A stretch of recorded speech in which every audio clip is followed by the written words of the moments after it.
heritage flight. I mean, I wonder just how soon we'll see it flying again.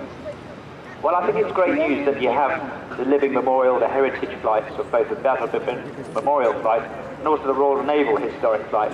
But if you look directly to your front now, just right across the Argus there, this wonderful picture here, the wonderful Vixen.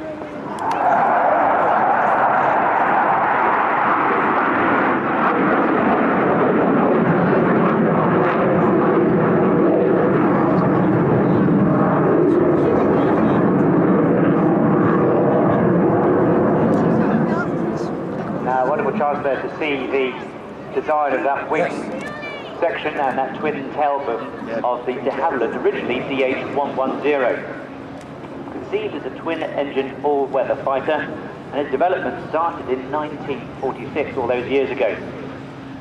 And the first prototype was built and flown at Hatfield in September 1951. But out to your left-hand side now, lovely bottom shot coming up here.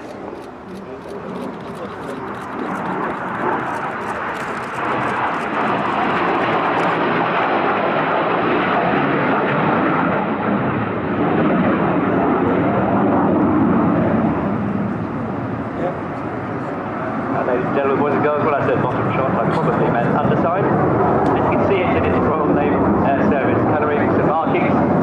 Previously it was painted and flying on the circuit in the early 2000s, marked by a popular energy drink manufacturer, but now in Royal Naval Air Service markings. Operated and owned by Drilling Systems, Julia Jones has been instrumental in getting the aircraft back into fine condition. The aircraft has been certainly had a checkered history, suffering initial failures at the 1951 Farnborough Air Show, but was redesigned, strengthened, and then navalised. And so it became in 1955 this navalised variant started flying as a prototype.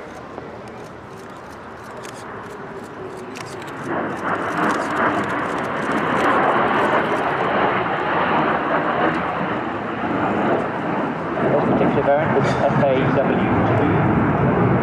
Military shorthand, that has just been designed for all weather. Mark II. This is a novel twin boom tail, and it's the first aircraft, British aircraft, to be solely armed with both missiles, rockets, and bombs. It had fire streak missiles, which is very, very limited capability, 2 microsol rockets, 4 500-pound or 2 1,000-pound bombs. Powered by Rolls-Royce Avon engines, producing some 11,250 pounds of thrust. And it had a speed of about some 690 miles an hour, or about 0.93. Incredibly fast for those days and times, and it's a speed that gave it a real benefit as a supersonic interceptor fighter.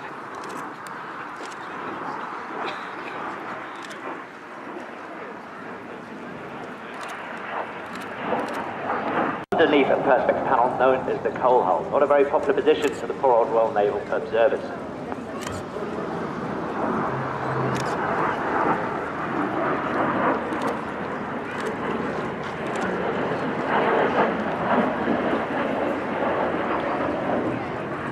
The aircraft today is Eagle, and of course was the aircraft that Jonathan Whaley flew when he first started flying fixed wing. But from your left hand side now, it looks like setting up for a high speed pass.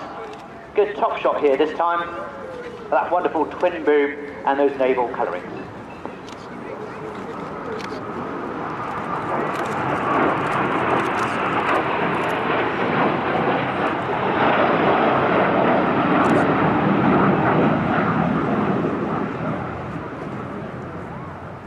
The Vixen eventually went out of service in 1972. It was replaced by the Phantom F4, known as the D3. Now, the reason this particular aircraft is still flying is that it was going to be turned into a drone. It didn't quite make it, but actually was then bought and put into private hands, and happily the story is flying before you here today.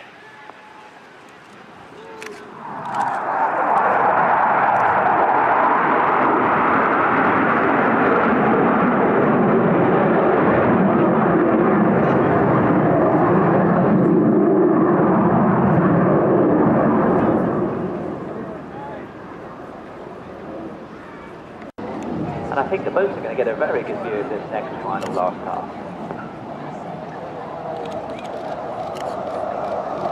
So, ladies and gentlemen, that's it for Simon Hargreaves, the Drilling Systems Vixen.